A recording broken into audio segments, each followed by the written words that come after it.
Hello, white America, assassinate my character. Money matrimony, yeah, they tryna break the marriage up. Who gon' act phony, who gon' try to embarrass you? I'ma need a day. You know, we fucked up the last one, isn't that right, Aaron? We fucked up the last one. We got Coach Dave Christensen in the building, in the man cave in the Houston, Texas. We got my brother, Taj, in the building. The reason why Taj is here is because he's more of the mentor to this man than this man, but we are a family now. We're together. So, we got the Bon Jovi Wanted, Dead or Alive. Are we taking a tequila shot or are we not doing a tequila shot? I've got to drive still, Dave. He's going to drive. I got to back up. He said he was only drinking fruit punch. So, this is pink lemonade. How do you like that water, Coach? Water was good. You having the tequila? This is pink lemonade aminos. Oh, okay. You only got fruit punch. Okay. You asked about the Rambo knife. I got the Rambo knife.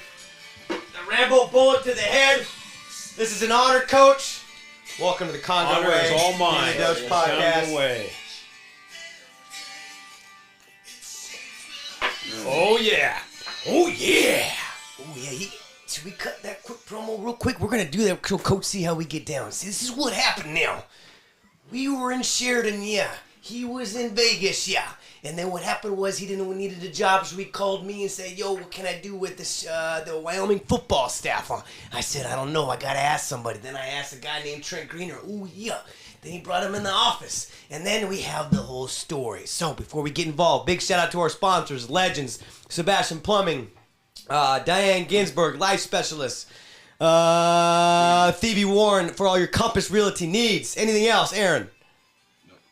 Benjamin Blue Water. Oh, yeah, Benjamin Blue. Real quick pub on that. Coach, what do you think of this Benjamin Blue water we gave you? Benjamin Blue water was fantastic. I had some today. You know, this Benjamin Blue, the great thing about it is it's got that screw top. Put some Congo sups in that thing, tighten it down, shake it up, right. and go to work. Fucking love it. Bring Sold. the fucking wood. We're going to bring the fucking wood. For everybody out there that was asking what bring the wood is, we're going to get to the whole definition of why it's behind it. This gentleman here has a book that's out now. You can get at his website, www.davechristensen.com or Amazon. CoachChristensen.com. Thank you. Go ahead and hit that real quick. What is it?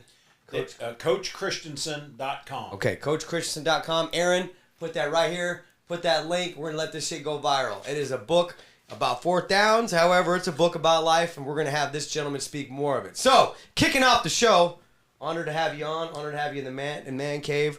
Sataj, I'd actually like for you to lead on this because this is your guy. He's my guy too. But this gives an opportunity for people to understand your mentality. Like I was telling you, Coach, he's kind of the asshole. People think. I know that role. People think. But in order to lead and make decisions, you got to have that role. And he's had a great experience recently building the new gym. And me being my older brother being thrown in the fire. And like I told you, I just say, go talk to Taj. Got a problem, go talk to Taj. So anyway, Taj, let's talk about how the relationship came about, all the great stuff. The real University of Wyoming alumni, all you guys out there, shout out to the University of Wyoming boys. Let it ride. Okay.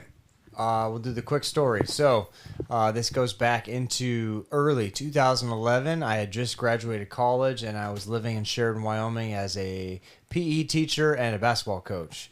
And I knew that was not the life for me, living out of my parents' house and substitute teaching. I had a crossroad where I hit, and I didn't want to just be a PE teacher. I wanted something more in my life. I loved football, and I wanted to start at the bottom. And we were very fortunate in the state of Wyoming to have a D1 university, which is 4 hours away from our hometown. And my brother was going to school at the time there, and he fortunately found and landed an internship with the strength program at the University of Wyoming, where Coach C was the head coach. And the strength coach was Trent Greener, and Dose was an intern with him. And Dose used the little pole he had there as just the low totem pole, and he had a big ask for me to try to get me into the doors, being the older brother and trying to find my way. That connected me with the ops guy, Brian Wilkinson, who was a boss and got shit done.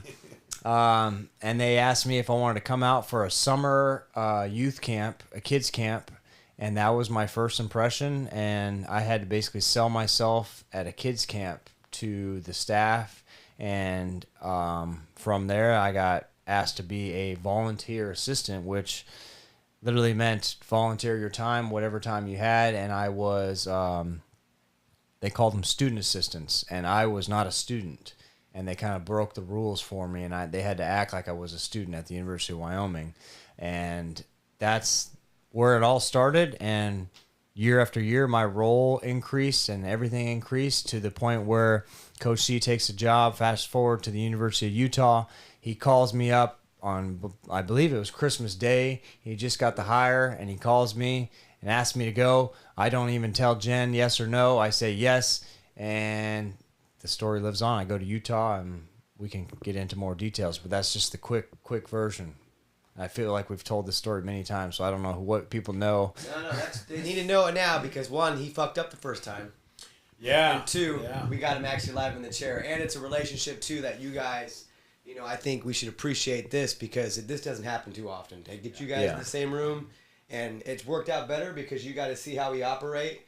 And Coach was kind enough to speak to all of our staff and interns and a lot of valuable things in there. And one of the most reassuring thing was everything that you were saying is everything that we already preach about. So they were like, I think he asked them, so what'd you guys think? Are you afraid of him? Are you guys good? And he's like, well, we just don't know quite what yet to say, but everything hit the nail on the head what you guys are doing. So, your praise about us and speaking to them means the world to us because we talked about how soft this generation is, how soft sports are now. Can I say it's the pussification of America? Fuck yeah, man. This is the Daily Dose podcast. There is no cancel culture around here. Say it one more time. Well, my wife calls it the pussification of America. Okay, why is it the pussification of America? Because we're allowing excuses. We're creating a soft culture in our country. We do have some leadership there that's trying to turn that around, which is positive.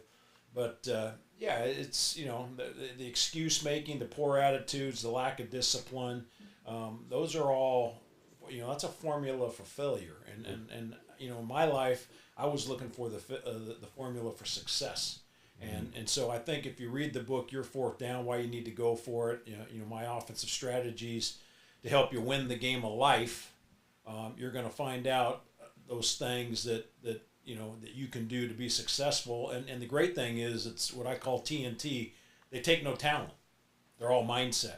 And it's the same stuff that Congo's doing at the gym, how they're running the business, the workouts, the mentality, the culture. It's awesome. And I was there today. I booked this trip to come down and see you guys in person because, one, I'm super, super proud of what you guys have built because it, to me, is just astonishing. But to go there and see it in action and see the culture that I'm used to still being implemented and the people there loving it. And incidentally, a lot of high achieving people are your clients. Yeah.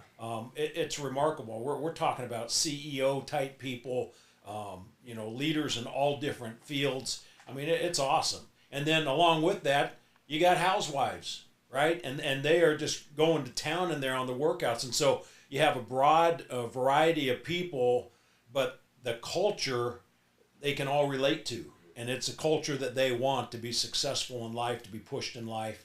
And it's just, it's just phenomenal. It's a great honor to be here, be on the show. I'm just excited that I had the opportunity to come and see it all. And I'm coming back. That's right. When we open up the new gym, I'm coming back. All right. See it all in action again. He's going to be coming back, and then we're going to reach out to our network. Great speaker to have, and any of you guys, we have a couple guys already thinking about on the top of our head. But somebody you guys would love to have on your team to get you, I wouldn't say motivated, but get you more disciplined because he's going to talk about motivation. And you talked about this pussification thing. I didn't know about your brother, and it starts to make sense, why you operate the way you do and now the way we do. So can you get into a little bit of that? You talked about your story and kind of how that went off, and then we'll get into coaching. Yeah. So I like I said, I grew up in a a kind of a tough situation. I was a block down from the projects, a block up from the train tracks. Lived in a 900 square foot house. Shared a room with my brother who had bunk beds because 2 beds wouldn't fit. But I had folks that were hardworking people. We just didn't have a lot. I didn't know that then. And then when I was 14 years old, I had a 16-year-old brother. He got sick and he ended up he had myocarditis, and at the time medicine wasn't great. There wasn't a lot they could do. Probably only a heart transplant could have saved him. They'd only done a couple at that time. He passed away, and so it was a major setback in my life. What I call, my first real fourth down. And so I had to make a pivot and make some decisions on how I was going to, operate and how I was going to live my life. I could use it to, as an excuse, poor me, woe is me, why me? Or I could use it as a motivating factor. And I used it as a motivating factor. I decided that, I talk about this in the book in my ADAPT game plan. And the first day in ADAPT is attitude, that I'd have a great attitude every day. I could wake up, it was my decision on my attitude. I wasn't going to let other people determine my attitude. I wasn't going to let my circumstances determine my attitude. I was going to have a great attitude and approach everything with a positive attitude. And then I needed something to give me an edge, because I wasn't a great athlete, I wasn't a great student, but I learned to put discipline in my life, and I could do things and push myself to places other people wouldn't push themselves. And so it became my kryptonite and my way of finding an edge, because everything that I would do in life was to find an edge to get me further in life and move me up. And so discipline was huge for me, and again, it takes no talent. So I have a great attitude. I put discipline in my life. I wasn't a great student, but I could work and work and work until I finished the assignment. I could run forever, and because I wasn't a great athlete, I wanted to make sure that I didn't hold my team back. So I pushed myself so I would never be the guy that ever got blown back in conditioning and punish the rest of the team. Mm-hmm. And so I might not have been able to get myself to a place where I was the great player, but I was always going to be in position to help the team and never hurt the team. And so I had great discipline in my life. And then I learned early on from my high school coach, my college coach, about attention to detail and everything that you do. And there's no job too small, there's no detail too small. And so I have great detail in my life. I always have. I've always had a plan. I think it's important that people have a plan. Part of being attention to detail is writing out your goals so you know where you're trying to get to. It's hard to achieve goals if you don't have a plan to get to those goals. So attention to detail, having a plan for everything, and then understanding, and I found it out early in life, that you're going to have setbacks. You're going to have to persevere in life, and that's what the P in ADAPT's for, is perseverance. And I had a setback when my brother passed away, but I had to persevere through it. I got fired 3 times in my coaching career. I had to persevere. Some big losses that cost us, chances to advance in the season, those type of things. But it could be about a relationship. It can be about a new job opportunity, an illness, as I faced with my brother. We're all going to face fourth downs, right? And so the ability to turn your setbacks into comebacks and persevere and fail forward, because we know failure is a part of life, then you have a chance to evaluate why you failed, accept the reason that you failed, okay, because you got to own it, then find a new path and a new direction and a new goal and head out and do it again. And if you live life with those principles, and again, I'm going to remind you, they take no talent, then you're going to score touchdowns in life, which are those great victories. And you guys have seen some of those. You went through a lot of the same stuff I'm talking about in building this company, okay? And now you're about to see one of those big successes, and that's that new gym that you guys are going to open up here shortly. And, you just live life that way. You use those principles, and, it gives you a chance to be successful in life. And it's really not that fucking complex, guys. He really kept it very simple. I always talk about control the controllables. And getting to hear your story this morning, it gave me more insight in how you really operate and why you operate the way you are. Your coaching tree, Coach, refresh me, was it Missouri was your first big deal? What was how did we get to Wyoming? Yeah, so I was actually, I started out coaching the state of Washington, coached at a number of places there, a couple years of high school, a couple small colleges, and the University of Washington. Then my first full-time paying job, which didn't pay a lot, was at Idaho State. Then from there, I went to Toledo, and I spent 9 years at Toledo, and we had great success there. I was the offense coordinator there twice in my 9 years at Toledo. We finished in the top 25 in the country. But at the time, the MAC only had one bowl game. And our last year Toledo, we were 10-1, beat Penn State at Penn State, beat Navy at Navy. We lost one game by 7 points, finished 23rd in the country, and didn't play in a bowl game. Then it was time to leave. And that's when we went to Missouri, spent 8 or 9 seasons at Missouri, took a program that was awful. When we got there was one cornerback on scholarship, one. And he wasn't a great one. And my last 2 years at Missouri, we averaged around 40, 42 points a game. We turned it around and finished in the top 4 in the country. We were rated number 1 in the country at one point in time. And then from there, I was able to springboard into the head coaching job at Wyoming, where we went to a couple bowl games in our first 3 years there.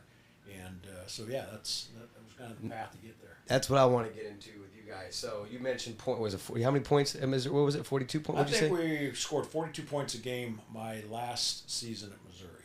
Okay. And the year before, our quarterback threw for 4,800 yards and was 4th in the Heisman.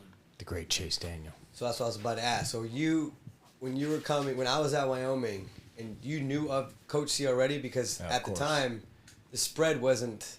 Yeah. He was the guy, right? Yeah, in that era, like what, 08, 6, 7, 8, basically the early 2000s, the spread was kind of coming to age, and I remember Coach C was one of the what's the word? Like, innovators of the spread, and he had Brad Smith, Chase Daniel, all these dudes at wideout, and it was just, as a kid, seeing that type of football was cool for me, because now, as a kid, we all love throwing the ball. So it was a way of throwing it and running it all in one, and I was like amazed by it. And I knew, being from Wyoming, it's all about like the grit, running between the tackles. So it was like a good, fresh change for the state. And when Coach got there, that was right when I was like trying to learn more about football. And mind you, when I got to Wyoming, nobody taught me anything. Like, I was a small student assistant. I remember the GA said, "Here's a playbook, you can learn it on your own." Like, now I know, like, being a GA, like, they don't got time to teach me, and then these position coaches don't have time to teach me. So I basically took the playbook and I sat in Coach Sage's meeting room, the receiver coach at the time, and that's basically how I learned things. And then I think in 2013 they brought in Jason Gesser, and that guy sat me down and he put me on a whiteboard and made me do the hard shit. And we talked about earlier today, like, your most growth comes from those uncomfortable situations.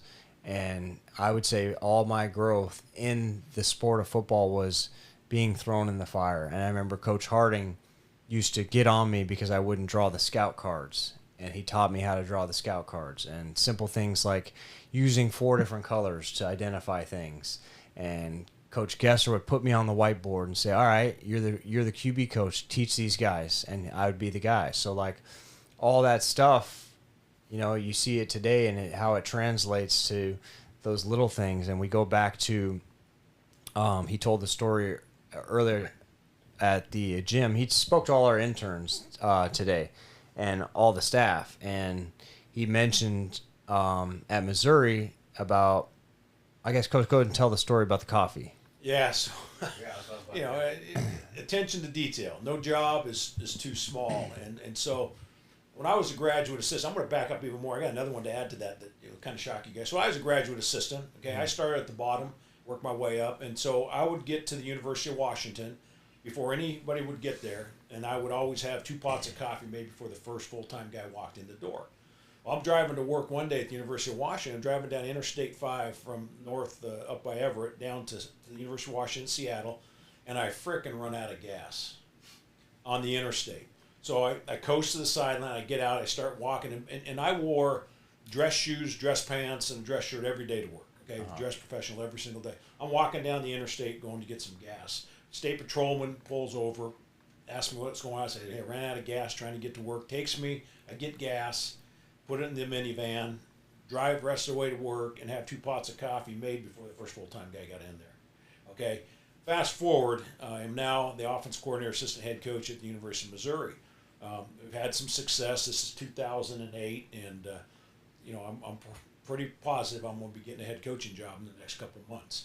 And so I come into work one day and I walk by the graduate assistant office, and there are 5, 6 graduates. I think it's about 6 of them in there, and they're all bullshitting in there. And I walk down to pour a cup of coffee, and there's no coffee made. And I'm pissed.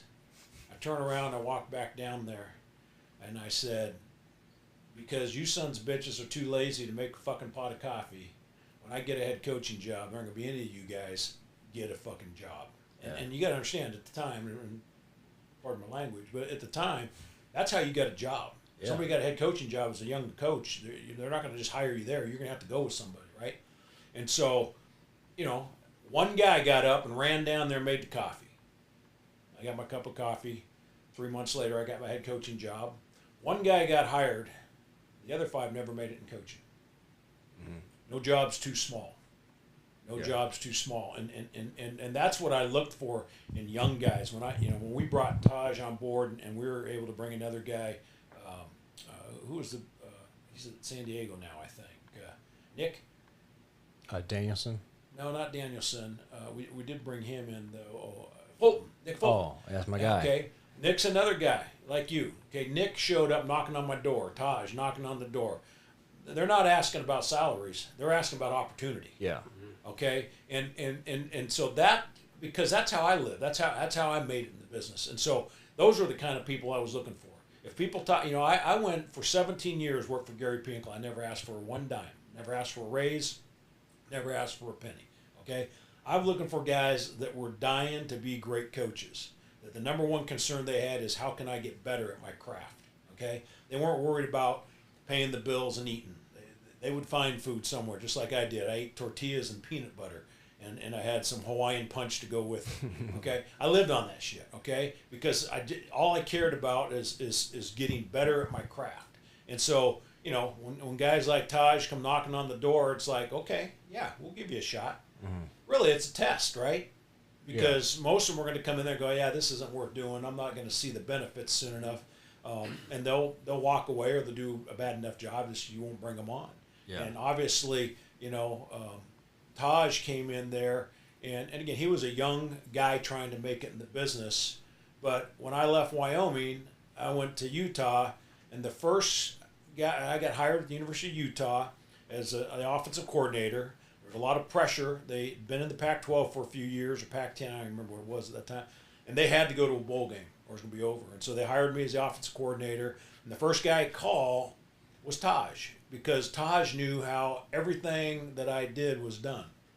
And he had it all on the computer. He could set everything up the way we needed it set up to have success. So what he did is he was he was a sponge in his time. He was never a full-time coach at Wyoming, but he was a sponge. And so everybody there was looking for a job, okay? All the full-time guys, and the first guy I called was Sartaj, because I needed somebody who could get everything set for me. And he was the guy that I knew could do that. And then I was able to hire my line coach from there to bring him with me, and another GA. But Taj had to come in and lay the groundwork, or I was going to be spinning my wheels, because I always had people, and Taj was my people. And if I didn't have my people, I couldn't do shit. I got a lot of things up here, but I couldn't put them to action unless I had my people. Yeah. And so that was just it was awesome. And we have a great relationship to this day, and it's because we're like-minded in our work ethic, and obviously Dose is the same way. He was down the strength room working with those guys, again, looking for opportunity, not for money. Yeah. Looking for opportunity. And those stories all are unison to, like, your path and how my path, like, when I got there, my job was to fill the coach's fridge with waters and Pepsis and sodas, whatever, and then the same thing with the coffee. So, like, that was my only job. And I sat with Nick Fulton and Weston, Russ's Soul. They said, "Don't do this, man. You're not gonna like it. You're not gonna be happy." And I ignored it. I said, "No, man, this is what I want to do." So those little things is what my job was. Is I had to do all the little stuff, and I had to make sure those fridges were filled, because post practice they want cold waters. They want things to go into the meeting rooms, and to make sure the coffee was right.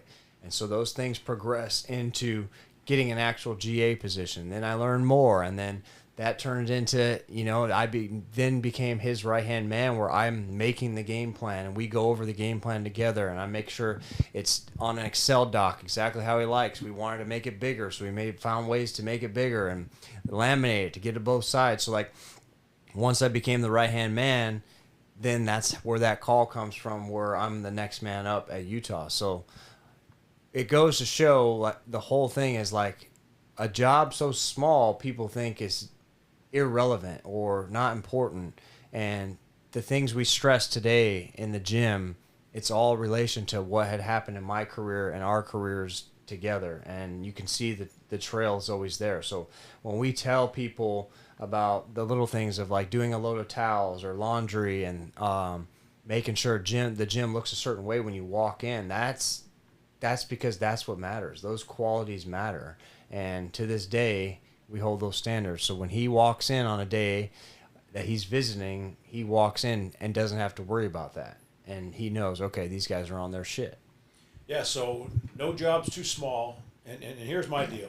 If you can't put the water in the refrigerator the right way, how the hell are you going to do something that's going to determine our success? Yes. Right? I visited with you guys about this morning with your staff, that book, Don't Sweat the Small Stuff. Bullshit. That's the difference between good and great.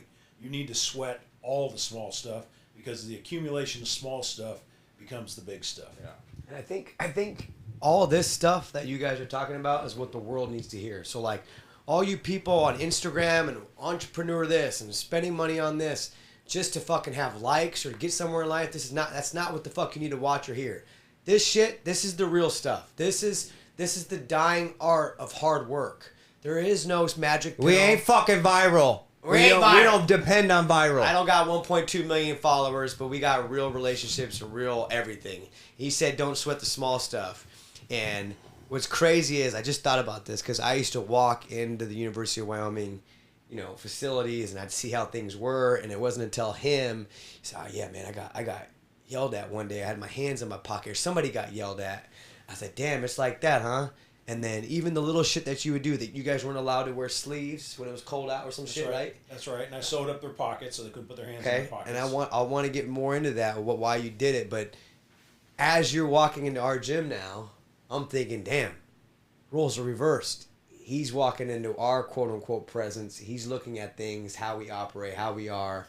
And just to hear that confirmation from you of like, we got it. Like, this is amazing. This is great. You're filming. The cool thing was that today at 9 o'clock, we start on the dot. He sees, he looks at the clock, and like that coach in him still there. He goes, okay, 9 o'clock, you guys started. Good. Yeah, I looked right at the clock. It's 9:00. I'm going, you guys started that sucker right. Like, I stood by the gate when we started practice, and when the last person came out, I'd blow the whistle. We'd start practice. We could start early, but we could never start late. And so nobody was allowed to come on the field. If we had a 9 o'clock practice, most time they were there by 10 minutes. But if they would have came at 9 and 10 seconds, they'd have lost their scholarship. Yeah. That's how we ran things. That's how, and because what it is, it's a mindset, right? And I used to have a team meeting, okay? No player was ever allowed to be late to my team meeting. We had people take roll. Yep, we could start early. We never start late. When everybody was in there, they'd come knock on my door in my office. I'd come out. We'd start the meeting. If they didn't come to my door, I came there, and at the second the clock struck, the door shut, and nobody was allowed to come in. So I was that guy. I would go get Coach C. I would do roll call, count everybody, run to Coach C's office, say, Coach, we're good. And he goes, are we good? And I had to be freaking sure we had everybody on that roll call, and he literally locked the doors after. And then I wouldn't even get to be in the meeting. I'd have to stand outside like security, and if a player walked in, sorry, bro, you're fucked. Yeah, there was no walking in late. Yeah. You don't, once the meeting started. But again, it's a mindset. It's part of the discipline, that you need to have in your life. And it's the ability to hold people accountable, right? I mean, it's funny if and I've got 3 grown kids now, but if we're going somewhere, they don't even hesitate. They're 15 minutes before we're going, they're ready to roll because they know Dad's ass is going to leave, right? Yeah. In fact, here's a great story. We were going down to play Air Force. Taj, you had to be with us when this. We stopped and had lunch in Cheyenne.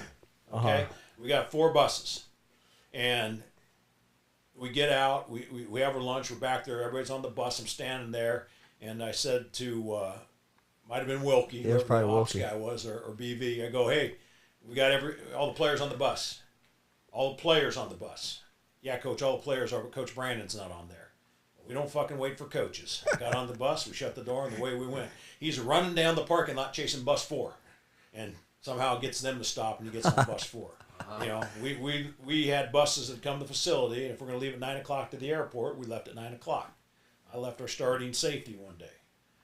It doesn't matter who you are. Yeah. Right? You know, and the other thing is if you have rules, you don't enforce them, they're suggestions. That's Yes, what they I are. like that. Drop that one right there. So, Straight fire on that one. That's you know, and so if you're going to have them, you have to enforce them, and it doesn't matter if you're running a business, you're running a team, you have to have consistency. You know, people they handle consistency a lot better than changing things up all the time on them. Yeah. Like if we had a written itinerary, they went by the minute, and we followed that written itinerary. It's crazy about that itinerary. He literally said that when he was telling him, I know Coach C, he's going to want itinerary. What'd he do? He sent me that itinerary, and I studied that itinerary about 5 times. I put in every address to see what my locations were and that kind of thing. And so, yeah, that was good.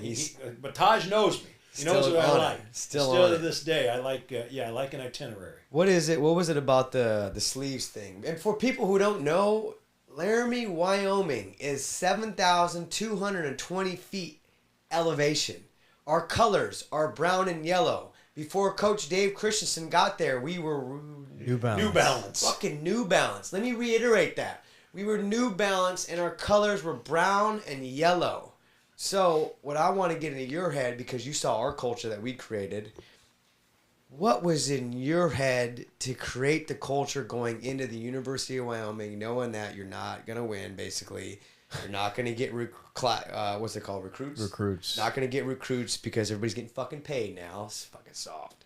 Not going to get the recruits, and the recruits that are coming here are coming from California, Texas, and they're coming all the way to Laramie. So what went in your head? Because at Wyoming, when he got there, we finally got Nike, we finally got swag, we finally started getting sick helmets, we got sick clothing, we got freaking lifts. We got speed on the perimeter. Yeah. Went to a bowl game. Went to a bowl first game, year, third spreading year. it out. So going into a whole new everything in your head, Coach, what went through your head is like, okay, I'm going to transform the University of Wyoming and put some swag on these guys, build some speed, and make them run like horses and stallions like the Wyoming Cowboys should.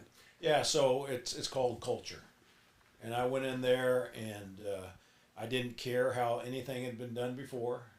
It didn't matter. I wasn't there to evaluate it. Do we remember at all what was before that, Coach? What was the team like before? I don't even know. Yeah, it was Coach. He took over Coach Glenn's spot. That was pretty And bad, it was a pro style offense. Okay. All right. Yeah, I just I had a culture I wanted that I knew from my background that I knew could be successful, and so we changed the culture. We didn't allow our players to make excuses. They had to have great attitudes on a daily basis, and then we were going to push them places they couldn't take themselves. My whole thing was we're going to make game day seem easy if you can make it through our program. Our Winning Edge program, at 6 in the morning, I remember driving in one morning, it was minus 46 degrees outside. Now, we were indoors, but you had to get through that shit to get there. Yeah. It was no joke. We had, no less than 20 players a day throwing up in the garbage cans, but we strategically placed the garbage cans around so they had places to puke. It was grueling. It was tough. And you're in Wyoming, the Cowboys, and so, we were going to use the term cowboy tough. Well, we showed them what cowboy tough was. And if you could make it through it, you were going to be champions. And the ones that did, they were champions. They went to bowl games. They changed their lives. They understand work ethic. They understand discipline. They understand structure. And so, we had some things we had to get done. I think, we were working with young people. And young people are very impressionable about equipment and sponsorship and those type of things. And so we just felt it was best to go with Nike at that point in time and use that in our recruiting, which to me, I don't know why the hell the shoes and the uniform make a difference, but they do. And so if that's what was going to make a difference, that's what we were going to do. And so we tried to utilize that. We went out and recruited, I think we signed kids in 18 states, had 5 kids from Germany. that came over and played. 2 played in the NFL. We had a number of other players that played in the NFL. We recruited anywhere that we had a contact or an interest level from a player. And then we brought them to 7,200 feet, which I remember flying in there after one of my games at Missouri. I flew up there. I had accepted the job, and I couldn't figure out why the hell I couldn't sleep that night. I was only there one night. Take the job, see it, then I had to get back and work on our bowl game. Well, 7,200 feet, man. It's like you can't breathe. Mm-hmm. And so we had to acclimate players. You had to get them there. You had to train them. The great thing about it is when you train in that environment, when you go down to sea level, you can go forever. And so, we got them there. And so 7,200 feet, it's going to snow at least 10 months a year. And it has an opportunity to come down, right? And so, if we were going to be cowboy tough, we weren't going to run inside and practice in the indoor when it snowed. So we practiced in the indoor in spring ball. And I think my first spring we were in there 13 out of 15 days because the snow was so high we couldn't practice. But we never practiced in the indoor during the season. You remember all that? And so if they had to plow the field, but we wouldn't practice. Well, I remember going to practice, and we had these guys that all had like long sleeve sweatshirts on and hands in their pockets, and I'm like, well, this is bullshit. This is not a very cowboy tough mentality. So I took away all the sleeves. They weren't allowed to wear sleeves to practice. And then I sewed up their pockets and then cut the pockets off. So they weren't going to, if they undid the sewing, then they're just going to have a hole that went right to their skin. So sewed up the pockets, cut the pockets off, took away the long sleeves. And I did it because it's setting a mindset, okay? A mindset of being tough, being physical. We were practicing. They weren't going to freeze to death. We were running the entire time. And our practices were nonstop. So, we practiced so hard, we didn't condition after practice. Yeah. Our practices were conditioning. And if you practiced the right way, which we held our players accountable on every rep to make sure they did, you didn't have anything left at the end of practice to condition. We conditioned in the off season, but when we practiced, that was as hard as any conditioning you'd ever do. And so that was kind of our mentality going into it and trying to change the culture to develop, personal pride in being mental and physically tougher than our opponents. Did you know that at all? That was running through his head when he was doing that, like cutting the pockets out and stuff? Or were you on the same tail end of like, I want to bring this up because I was telling you, leaders have to make decisions. And sometimes those decisions people may or may not like, and true leaders have to make tough decisions. So you can get the criticism of being an asshole or this and that. How do you not let that, derail you in pursuing cutting stuff off and doing things? And when you were there, did you feel that way? Like, this guy's just being an asshole, or you get what his vision is? No, I was like one of the players. Like, I'm standing there singing the same thing, man. My hands in my pockets. I'm cold.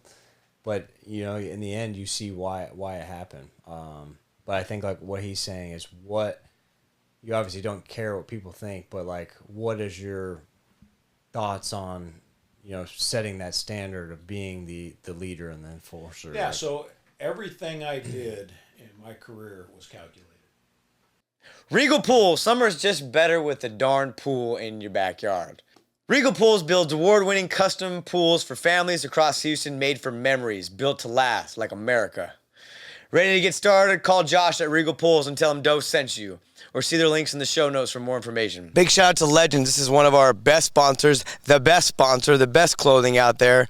What we got to do, though, is a new way to get the Legends promo for you guys out there, for all the subscribers and shares out there. There's a new link that we're going to put. Is it right here, Aaron? There's a new link that we're going to put right here specifically to get the Legends discount code. Legends was introduced by my older brother, Taj. He was actually one of the first ones to ever wear it, I feel like, and then he got me on it, and then it was DeAndre Hopkins, and thankfully, when Hop was on the podcast, he gave us the blessing of God and got us this little partnership with Legends. But it's some of the best stuff. They're doing great stuff with us at the gym, too. We got new gear at the gym, so be sure to use the code. It is a new link. It is a new everything. So scrap the old one. It don't work. And scammers, step away. I never did anything out of frustration or anger at the players. I was never came into my mindset. Everything was calculated to give us an edge. And so anything that we could do that would give our players an edge, I'd try to do that. Now, most of the time, you would explain to them why they're doing what they're doing, so they'd have an understanding. But sometimes you don't want to do that, right? Because you want to test their mentality, their mental aptitude, right? And see if they're going to be mentally tough enough to push through it. Yeah. You know, my philosophy, and I know there's other coaches that have had the same philosophy, and I talked about this earlier today. My philosophy was we had a door that entered our building, okay? And into that building were meeting rooms, offices, training facilities, and then out the back was onto the practice field. And so my philosophy was this: when you walked through that front door, I wanted your ass uncomfortable the entire time you were there until you walked back out into the parking lot and get in your car and go home. I wanted to make you uncomfortable. I wanted there to be an edge every second that you were there working for me. And what I wanted the people that were there to do is learn how to be comfortable when they're in an uncomfortable situation. Most people don't want to get out of their comfort zone, okay? And if you don't get out of your comfort zone, you're not going to have great success. You're going to be average. I wasn't looking for average. So I could bring in average people and they didn't have to worry about it, and I didn't have to make it uncomfortable. But I wanted high achievers, and so I wanted there to be an edge every single day for everybody that worked there and everybody that participated, that there was an edge that, hey, you know, I got to be making sure that I'm doing everything I can to be the best that I can be, you know, to be, you know, if it's a secretary and she's typing a report, I want it to be flawless. Yeah, and it's not Right. it's not to strike fear. I think that's where people misconstrue it. It's to hold accountability, and like very similar to like the guy Jordan and Kobe and these guys that like they are gonna push you to that level of being on top of shit. And it's not out of fear. And I don't want people to get misconstrued like, oh, man, he's just an asshole walking in the halls and we're scared to death of him. No, it was like, no, you want to prove and earn your worth to this man. And that's, I think that's where people see that in me and they think, oh, man, Taj don't say anything. He's quiet. He's a dick. He's an asshole. Or when you talk to him, I'm not like that. I'm just seeing things. And I view Congo as I'm the head coach, and this is my program. Absolutely. So, and that's where so much I've learned from you is a direct reflection of how we operate. Is now, when I walk in there, I want people to like, oh, let's tighten up, but not out of fear, out of okay, he's because you have an expectation for him, right? Like you don't want him to come to Congo and then in 3 months have a beer belly and no strength, right? You want them to come to Congo and in 3 months, all of a sudden they've lost weight, they've got some definition, they're in great shape, and they're going to live a healthier lifestyle. Yeah. Right? That's what you're trying to do. You don't want average. Average people can go to Planet Fitness. Yeah. Okay? People that want to be at the top of their game from a fitness standpoint, they go to Congo. And this is why we got to clip this part, Aaron. This needs to be on social media right here. Goes back to the pussification of this generation. You guys want all this stuff you say you want. You want to lose weight. You want to go after your dreams. You want all this stuff. But you're not willing to fucking put the sacrifices in and be the head guy. That's why I talk about that quote, the man in the arena. Yeah. Everybody's got something fucking to say until you're wearing the fucking pants and you're sitting in the hot seat. And you're in the fucking hot seat every year. And you technically were in the hot seat because if he was in the hot seat and he got fired, you didn't know if you were going to have a job. Well, I would like to hope my shit didn't roll downhill, but I'm pretty sure it probably did. And it's just like all this stuff these guys are saying is basically callousing the mind. You got to callous the fucking mind. That's why our interview process for internship, it's the workout. Let's see how you do. Let's see if you can push. Let's see if you give up. Let's see how you react with people. Let's see how you coordinate with coaches. Let's see what happens when you're caught off guard and you're not putting on the I gotta look good because the guy who's interviewing me there. Let's really find out who you are when you're tired and how you support people and how you push yourself. And coach, when you're talking about this stuff, how you wanted opportunity, if you only knew how fucking hungry we still are and we were at the time when we went to the University of Wyoming, I'm talking about all three of us lived together. Well, Jen too, and Rob kind of before NIL stuff. Yeah, your old NIL program, huh? Hey, you know what we did, Coach? This is what the NIL program was. You know that what was the Tim Tebow documentary? What was that? It's just the ESPN one. I don't remember. the This name. one, whatever. Tim Tebow was talking about. Are you talking about the newer one? Yeah, Okay. Tim This- Tebow was talking small. about instead of going out partying, we would go to the weight room and lift at 12 o'clock at night, and we would push ourselves to the fucking extreme instead of partying. Whereas together as a team. Right. So what we did was we saw potential in these guys. I saw potential in Brett. We saw potential in Rob. We saw potential in Luke and these guys. So instead of going to the Buckhorn, what was it? And Lovejoy's. Damn, I almost forgot about Lovejoy's. Come train with us at night on Friday night and Saturday night, and then come eat with us, and then come work out with us, and then come do some extra abs with us. And that was the culture that we were building with those guys behind closed doors before NIL was a deal. But I bring that up because Yeah, and a lot of guys don't know that. yeah, no, we got like he's got the pictures and stuff, but I'm talking about 10 o'clock at night, Coach. We're at Half Acre, all 6 of us, and it's just us yelling, talking about Texas. We're Yeah. gonna beat Texas. We're gonna beat Texas, and he's still got this. Again, I got the goosebumps. He's got the video. It's me, Brett, and Rob, and we're manifesting. Like this is before I knew what manifesting was. Yeah. Doing push-ups at Chili's after We're we just outside got Chili's. done. I said, well, Rob's going to do 616. We're going to do this. We're going to go for a fade. We're going to throw a touchdown. And fucking sure enough, that Came play. to reality, didn't it? Yeah, and you guys fucking Yeah. drew that bitch up, went in there, and you almost got it done. I have to say almost because I'm that person that always says you can either be the almost guy or the guy that gets it done. However, Texas is a powerhouse. I have to show love to you Texas people out there. But Wyoming Cowboys was on your ass in 2000. That was We got him 3 times. We got a chance to. 12. rock We with him. had 12. We fucking had them, man. 2012. Throw that clip of Robert Ron taking that bitch all the way to the crib. He took it to the crib, right? Off a slant? Yeah. Pop, pop. Hitch route, cover 2. The corner sat. He's hooked, and he fucking broke the corner. And Bye bye. So, anyways, we did that for those guys, and That's awesome. I have no regrets about it because we changed their lives, and to this Yeah. day, we all have a relationship with all those guys that we told them, even though they didn't make it to the big show, but they tried.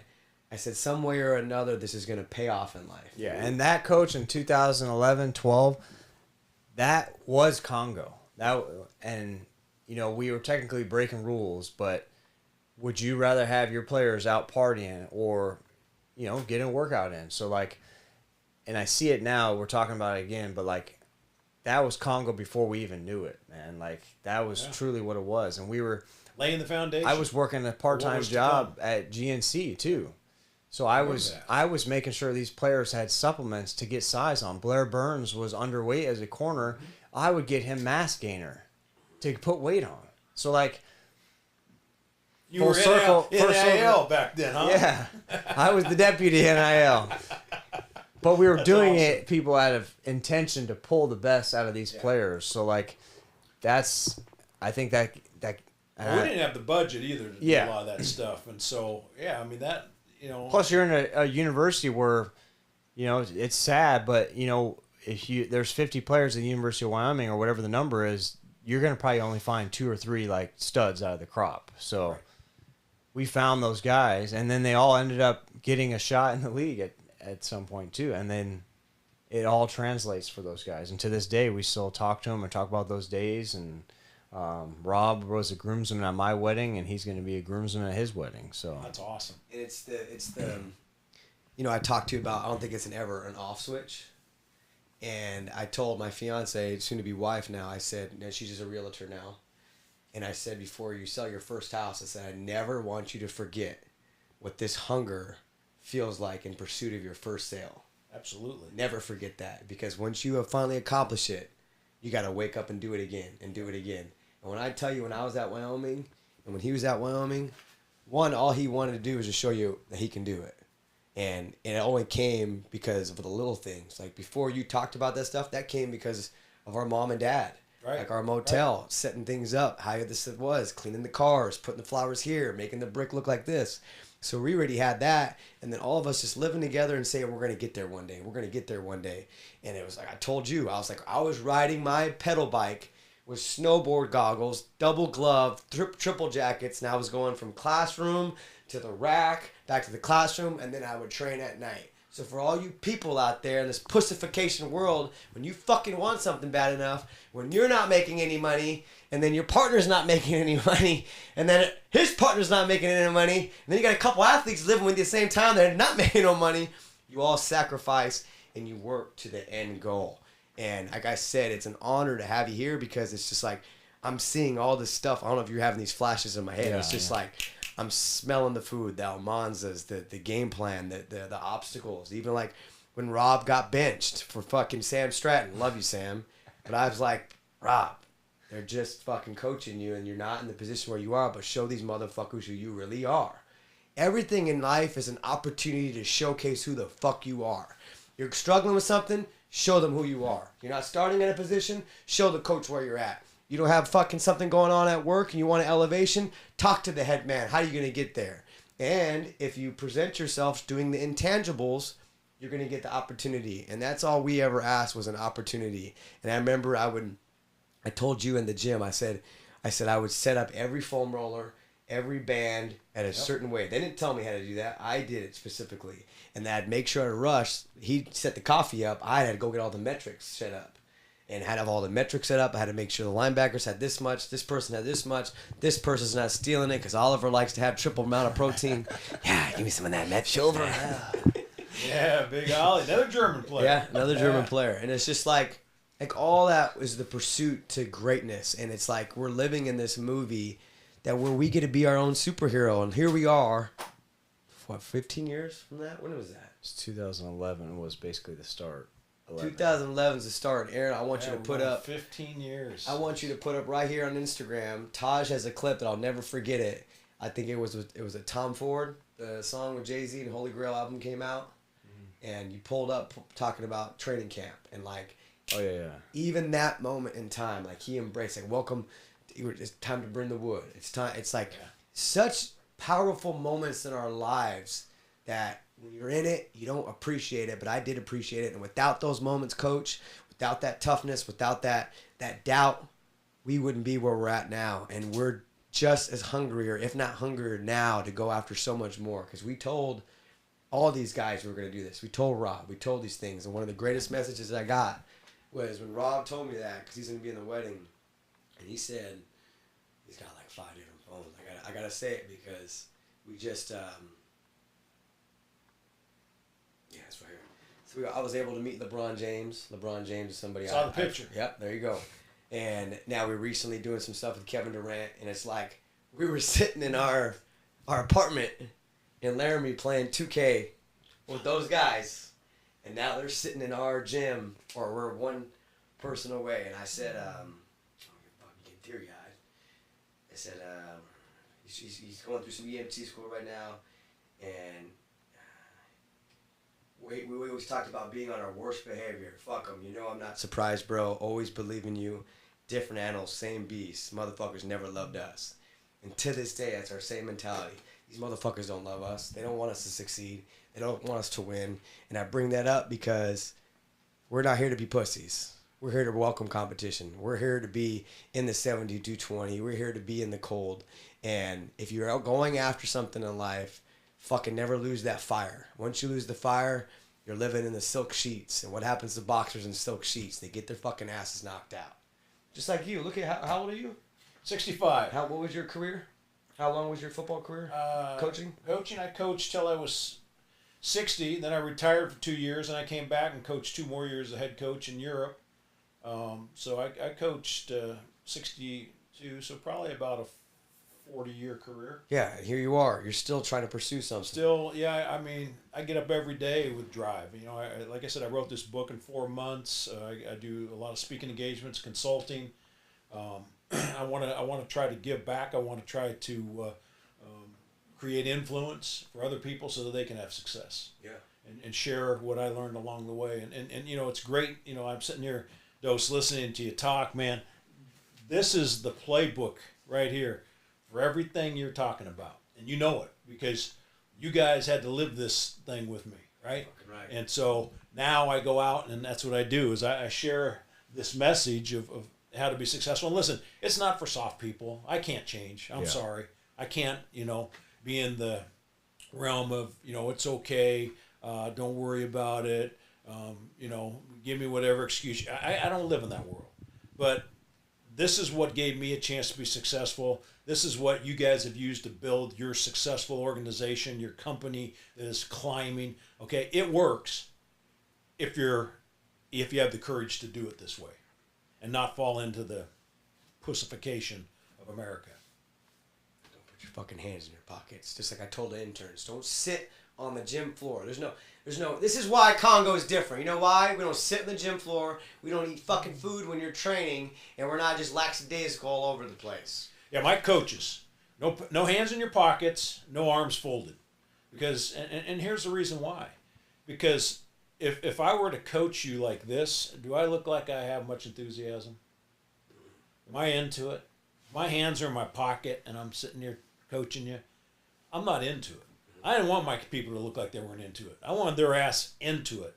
And my coaches had to coach every single second of practice. When we were in line to stretch. They had to coach stretch.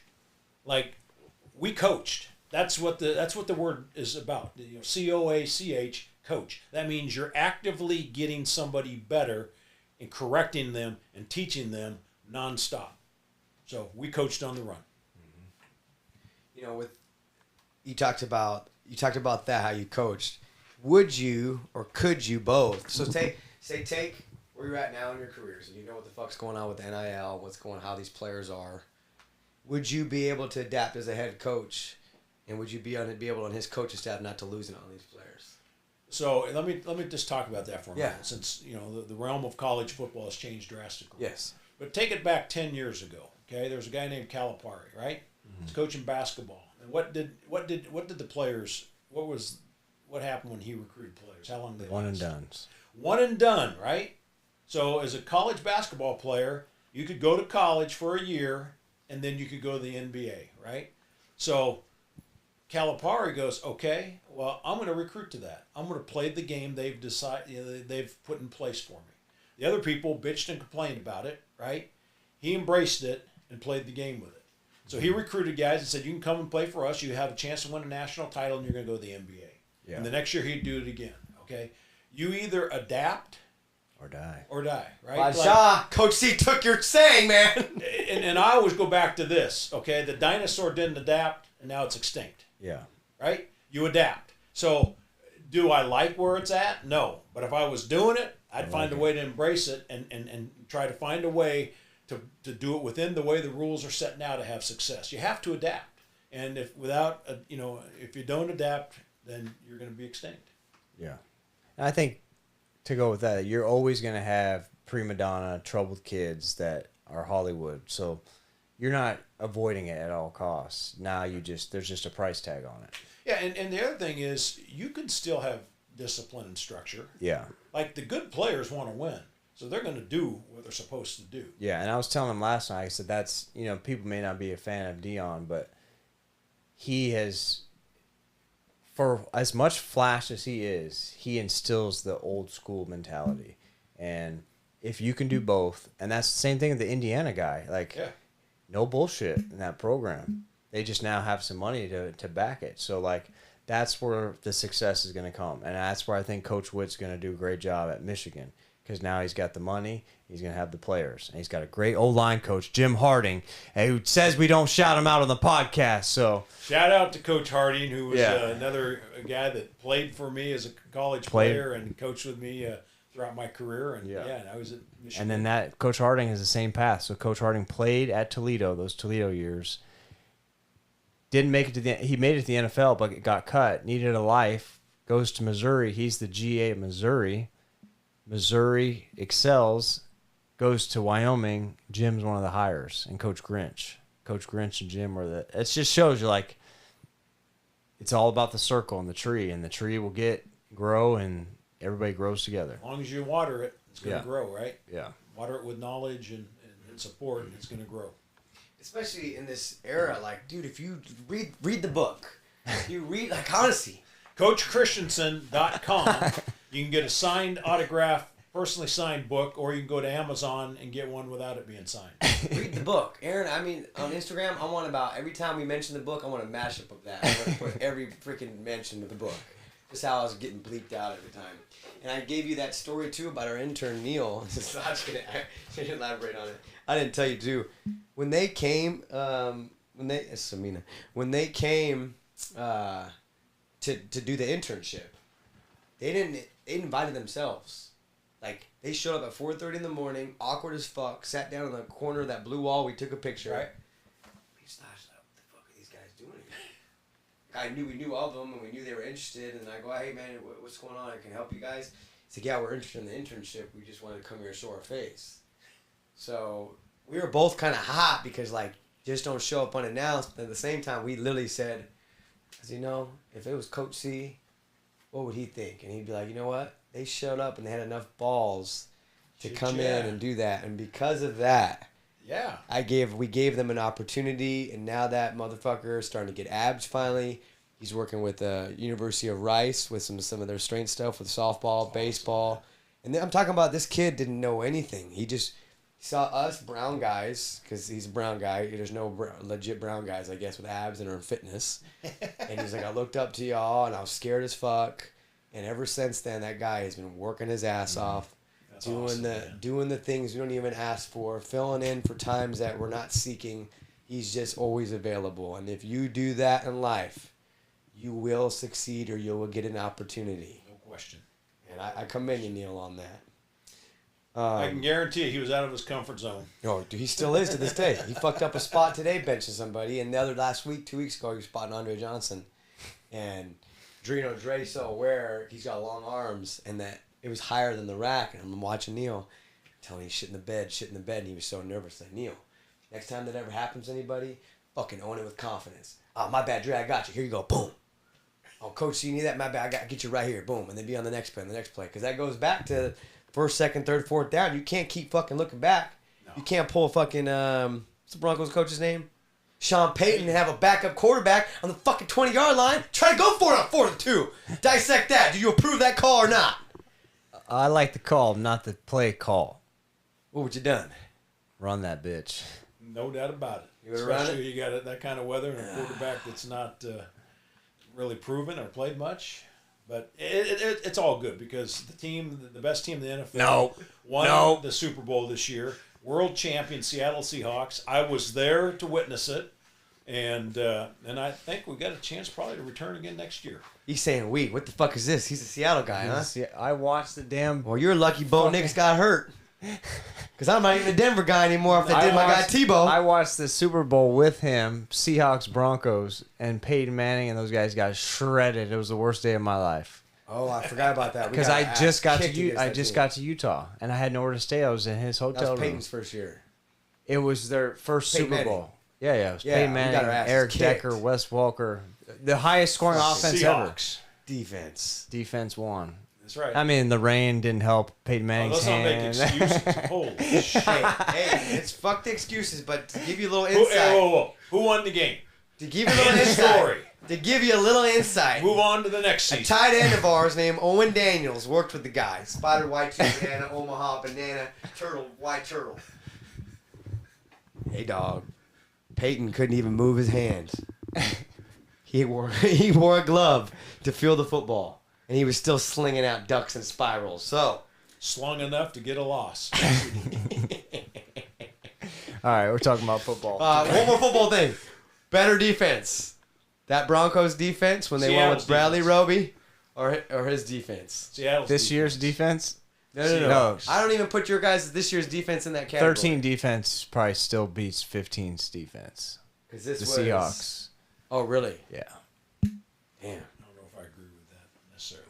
Really? Their defense this year was dominant. No, I'm talking about 2013 Seahawks. Oh, Richard Sherman, Yeah, and yeah. Wagner, Yeah. Earl Thomas.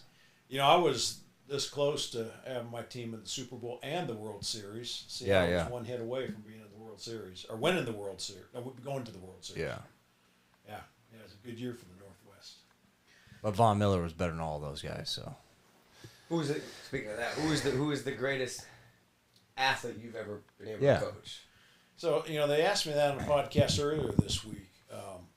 Probably the greatest athlete, that's a hard one. You know, a lot of people probably just say flat out Jeremy Maclin. He had a great career. You know, I coached offensive line, so to say the greatest athlete, I had a lot of great lineman athletes. But, you know, and a great athlete or a great football player, you know, also are different things. You know, we had a young man, Denario Alexander, who was a wide receiver for us, a Texas kid. In fact, he's down here. We trained him one time. Denario. He's boys with Arian. Yeah. Fuck, And he had some bad injuries, but he was a freak. He was 6'4", 220 pound, 4'4", 40 plus inch vertical jump. He was a freak. Yeah. He's sustained some injuries. Played in the NFL though, but he was a freakish athlete. Jeremy Macklin, had great success. He was very, very explosive. Those are probably the two greatest. And it's hard to say. We had some tight ends: Martin Rucker, Chase Kaufman. Chase Kaufman had 85 catches, won the Mackey Award. 6'5", 265 pounds, could make plays that were just incredible. So different types of athletes. They're going to be different. A skilled receiver and then a big skilled tight end are completely different, but in their own realm, phenomenal athletes. Mm-hmm. Brad Smith, maybe the greatest athlete I ever coached. Yeah.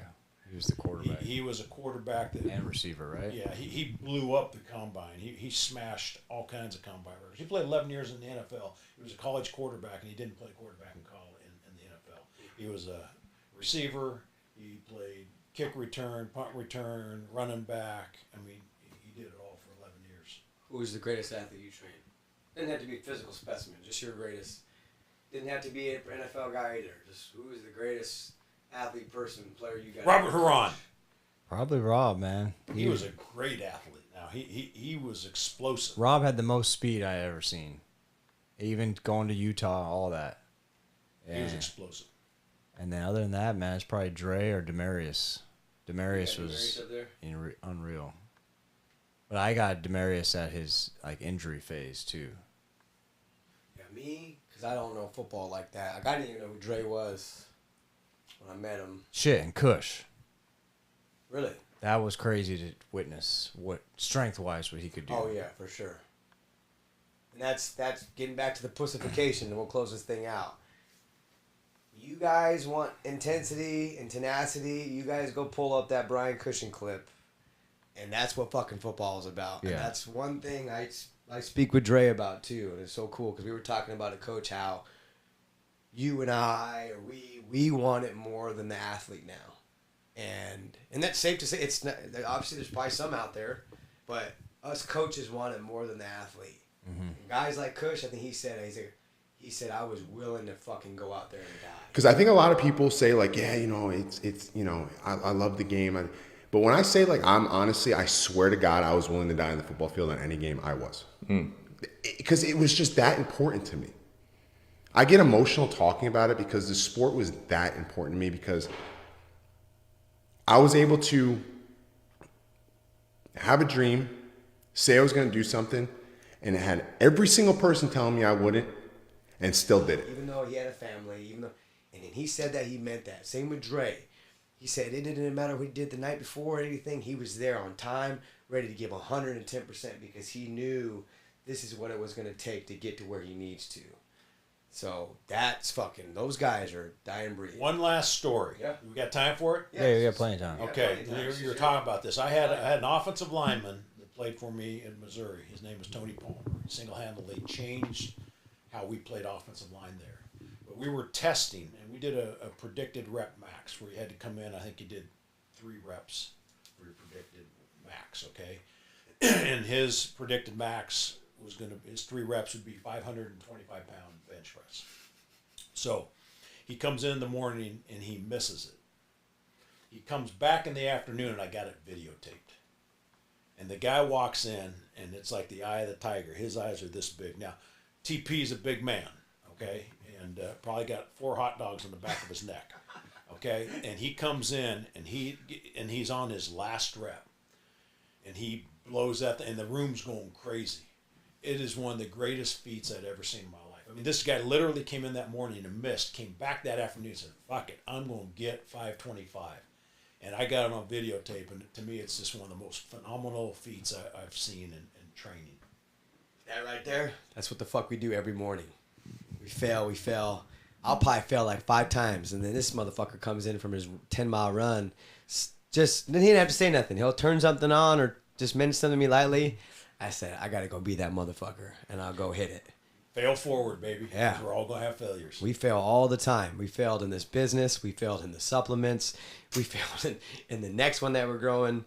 But it's just an honor, and I think we talked about reflection. This is me reflecting now, and just me sitting in this man cave with my brother, who's my business partner, and then the coach that mentored him and got me where I was at, and being able to sit here, have Andre Johnson on the wall, have DeAndre Hopkins right here on the wall, and talk about all these athletes who we've trained, and a lot of the prominent people in this city for the Houston Texans. Our hands were on it, and we are beyond excited for the new space, and the upcoming stuff. Do you have anything you want to talk about the new space? Anything upcoming with the supplements? You keep going real quick. Okay. Beyond blessed and grateful to be where we're at. And when I tell you, Coach, when it was one flame and it was just me, now there's fucking 6 flames. We're gonna light an inferno on this bitch, and we're gonna trailblaze this, and we're gonna make sure people remember our name, and don't forget that number I mentioned to you, 2.3 billion. 2.3 billion. We're going to sell the sup company. Yep. When that happens, if not more, I'm gonna make sure to text you. Hey, Coach, remember when we had this conversation? We were sitting down. I'll go play that game of golf with you, even though I suck at golf.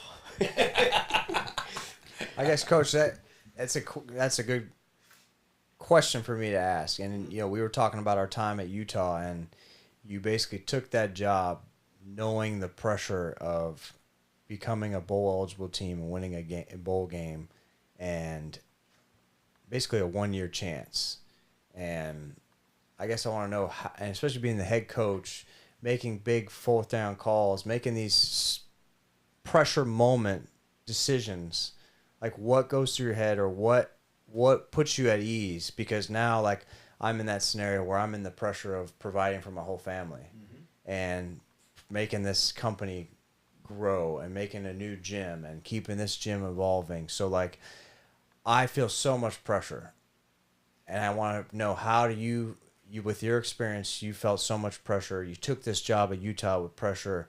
How did you know you were going to get through stuff? I think before you answer that, you need to go ahead and get yourself this book. And it's all in there. It is. It's all in your 4th down, because you know what? This is a pivotal 4th down in your career. But if you approach things the right way, okay? If you approach them the right way with a great attitude, okay, and everything that you're doing it with great discipline in your life, okay, and you truly have a plan, okay, then you got to have confidence. And if you have confidence, okay, then it's easy to make those calls. And that's what that's the message I'm trying to get across to people, that there's no guarantees. Going for it on 4th down doesn't guarantee success, okay? It doesn't. Yeah. But not going for it guarantees that you're not going to be successful. Like, if you don't make the move, then you don't have a bigger gym. You don't have a bigger clientele. You don't do bigger and better things. You don't develop more people. You got to go for it. And how you do it is that you have to have a system that you can do it with confidence. For me, it was attitude, discipline, attention to detail, and the ability to persevere when anytime there was a setback. Okay? Anytime there was a setback, you reevaluate it, you redirect it. Listen, we had setbacks, right? We lost games. We didn't win every game. So there are always setbacks. You redirect. But we continued forward with a great attitude, with discipline, and with a plan, right? The attention to detail in what you do. And if you attack everything in your life with those principles, then you can have confidence in making those decisions to move forward. Yeah. I think it's cool. We talked about this on our last attempt, but like, how much you say go for it, and how go for it is our motto. And like, you know, it's so like full circle how it all happens. And I want people to kind of know, like, our meaning of go for it's a little different, where you're just like saying to go for it, but we got it from Rocky 3. And our go for it means like, bring us your best shot type thing, versus just go for it. So like in Rocky 3, Clubber Lang goes up to his face, and before the fight, we can show this clip, but he says, "I'm gonna bust you up," and then Rocky says, "Go for it." So like, that clip will never leave us, and we feel that in the world and this business and this pressure, like we talk about, is like, bring it. And that's why fucking people, we say bring the wood. And everybody thinks because we say that we're talking about trying to get some hard-ons and some girls don't want to wear the hoodies because they are not trying to get all these dicks in their face. But bring the wood means bring us what you got. We're going to fucking bring the wood to everything you have. We're going to go for it. You're going to come at us. Just bring it on. You know what? In the pussification of the world, maybe you need some fucking dicks in your face because of all this trans and all this other shit that's going on in this world. But that's not the meaning of bring the wood. It's a little bit deeper than that. But that's why we're going to bring the wood. Coach, you got anything else you want to say today? No, man, it's been a pleasure. I'm proud of you guys. You're doing great things. You're doing it the right way. And what an honor to come down, see it in action, and be on the great podcast. Get your book. It's in the book. If you want to know the stories of 7220, -20 wind chill, snow, Wyoming, this is who we are. This is what we're bred to be. And he's building something in the new gym that's going to relate to a lot of you guys out there. So it's Congo Subs. It's Coach C. Yeah, Coach C. You got a little effects in that thing. Yeah, secret button. So we're going to get this pink lemonade shot. Again, thank you for your sponsors. Coach, do you have a pool at the house? Yes, I do. Okay, well, if you ever need a pool guy, our guy, Regal Pools, he is the best in the I business. told him all about him. Okay. Yeah. And Regal, if you need someone to speak to your team Yeah. and motivate them, this guy will freaking light the fire. So, if you're going Yeah. after it in life, anything is possible. This man's sitting in the chair. I'm with my brother. This is our business, our supplement company. Stodge, what you got? Bring the wood. We're in the wood. Coach, what you got? Break the rock. Okay. Take the rock, a new one, huh? I know me and Taj. We're getting there, Stodge. Get in there with Bring Coach. it. That's an honor. Bring Get in it. there. Right there, baby. We got Break 2 the words wood. for you.